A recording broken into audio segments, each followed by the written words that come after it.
سورة الملک دا د قرآن مجید د 29 سپارې اول سورت دی.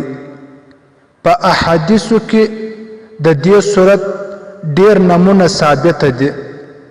ترمذی شریف، ابن ماجه، ابو داود دا رقم د نور د احادیثو په کتابو کې د دې نوم سورة تبارک، دافعه، واقعه اور منجیه اول کیږي. دا په دې وجه ځکه چې د آخرت عذاب او د دنیا کې انسانان د گمراهی څخه بچاوي، او په آخرت کې انسانان چې کوم انسان د دې سورت تلاوت کوي په آخرت کې د عذاب څخه بچاوي. دا سورت نبی علیه الصلاۃ والسلام فرمایي چې په قرآن مجید کې یو سورت دی چې هغه 10 آیات دي، او هغه چې څوک تلاوت کوي دغه سورت په دغه کس شفاعت کوي او د ده ګناهونه به وربخشي. دغه 10 آیات تبارک الذی بیده الملک دی. بل روایت راوړي حضرت جابر رضی الله تعالی عنہ فرمایي چې نبی علیه الصلاۃ والسلام به هیڅ کله نه پرېواتی درسو پرې چې الف لام میم سجده او سورة تبارک الذی دا اوله صدر آخره پورې تلاوت کی او ختم به کی، بیا به نبی علیه الصلاۃ والسلام پرېواتی. بل روایت راوړي حضرت عبدالله بن عباس رضی الله تعالی عنہ څخه نقل شوی دی چې نبی علیه الصلاۃ والسلام ارشاد وفرمایي چې زما زړه غواړي چې دا سورت زما د امت د هر سړي په سینه کې محفوظ شي.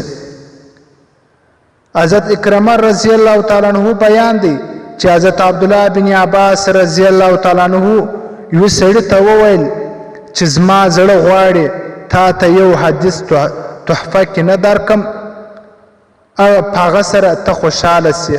هغه سړي ورته وویل چې بېشکه هغه تحفه ما ته راکړه. نو بیا حضرت عبدالله بن عباس رضی الله تعالی عنہ ته وفرمیل تبارک الذی بیده الملک، دته تلاوت کی او ورته وفرمایل چې د دې تلاوت کوه او په خپل زده که، په خپل په کور، په زنان او په کشمیانو باندې زده که او پړوسیانو ته ورزده که، ځکه دا سورت د آخرت کې تی ته نجات درکوي او په قبر کې د عذاب دپاره د بچاوېدو ذریعه ده ستی دپاره، او په قیامت کې ستی دپاره د نجات ذریعه ده. عزتمندو دا ډیر غټ فضیلت والا سورت دی. افسوس صرف زموږ انسانان دا اورېدلې ده چې په روژه کې په تراویح کې هغه تراویح هغه ته علم ترقي تراویح ویل کېږي، د هغه په آخر کې صرف یوه روژه بل روژه ویل کېږي. عزتمندو دا زموږ معمول جوړ کړو چې روزانه ماخستن د خوب د بدېدو څخه مخکې د دې تلاوت کوو، په خپله زده کړو، په خپل کوچنیان یې زده کړو.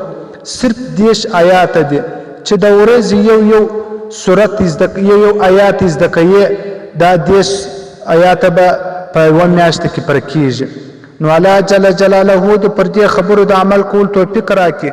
واخر دعوانا ان الحمد لله رب العالمین.